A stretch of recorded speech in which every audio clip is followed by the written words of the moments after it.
want to move just to listen to this opening that he had, and I was able to use what he said in one little sitting. I used it through the whole month of Ramadan for my talks in the prisons and military where I visited, because I would elaborate, you know. I only caught one of his sessions, but it lasted a whole month for me. Imagine if I could have spent the month with the Sheikh. But he talked about a taqwa. Now, how many of you think you know what's taqwa mean? You know what's taqwa, right? Right, what is it? Tell me in English. It means piousness, fear of God. Give me a definitive word in English. Taqwa means patience. I thought that was sabr. Hold on. Because nobody got it right. Obedient to Allah? Actually, you're getting close, but that's still not it. Actually, the word taqwa itself, seeking refuge and having a shelter. A word, brother. That's a paragraph. Fear? Actually, fear is a result of the word itself, though. The word taqwa actually means a petition. It means a veil, a petition. That's what it means. Go look it up in the Mawrid and see for yourself. You'll be surprised. A lot of words that we give a meaning to, we don't really know because we didn't ever go look it up. We didn't sit with the scholars. We didn't really ask them. We just assumed that Yusuf Ali knew everything there was to know about the Quran and took it. But in fact, this word taqwa means to put a petition between you and... No, you can't do anything between you and Allah. He can see you wherever you are.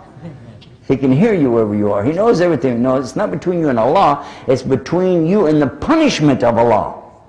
Put a petition between you and Allah's ghadab. Got it? Again, it fits. It fits like you're putting together a puzzle. Go back and look at Fatiha again. You'll be surprised.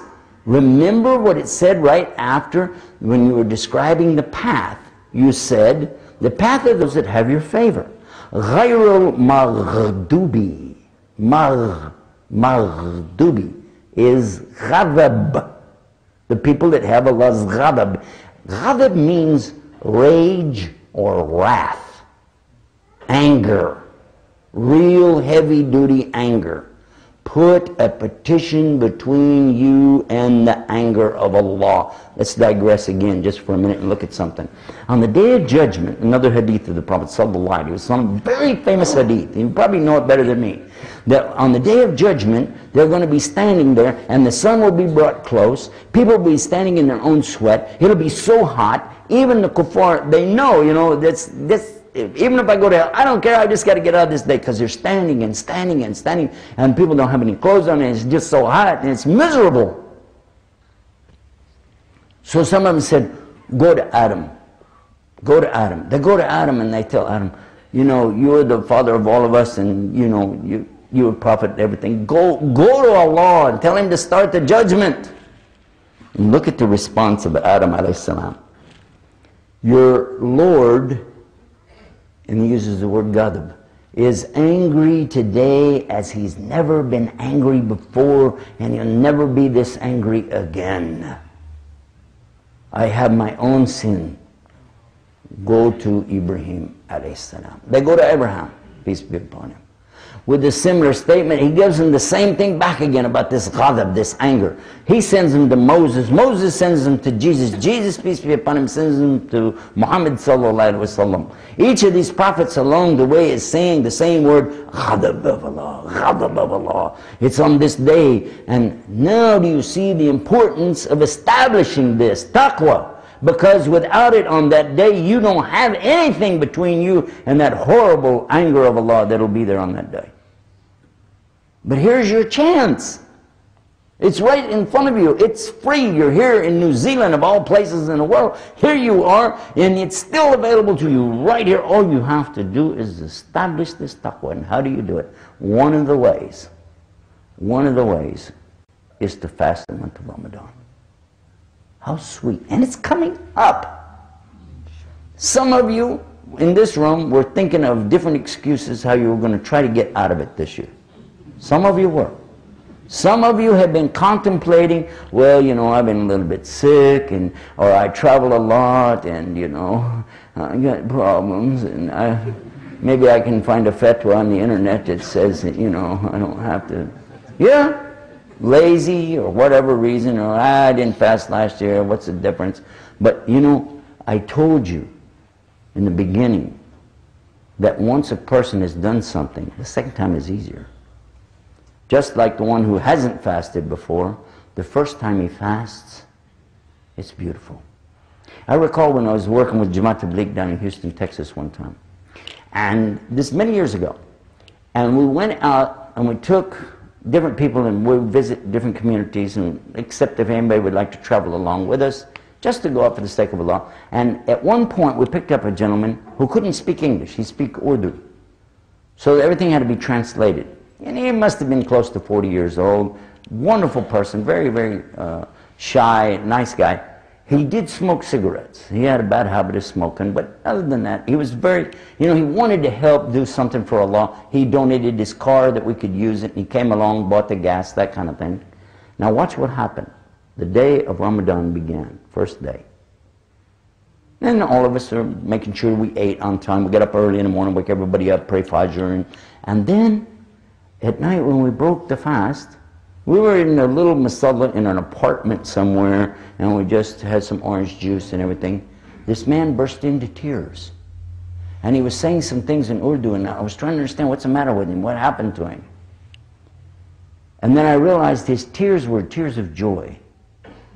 And the brothers understood what he was saying, and they were crying. And when things settled down, they translated to me and said, this was the first time in his life he had ever fasted. He didn't know he could do it. It was the first time he ever tried. And he was happy and sad that he had missed all those years, but he was happy Allah let him do it. And he went through the whole month fasting so beautifully, you know. He became very good. And guess what else happened? The cigarettes went bye-bye.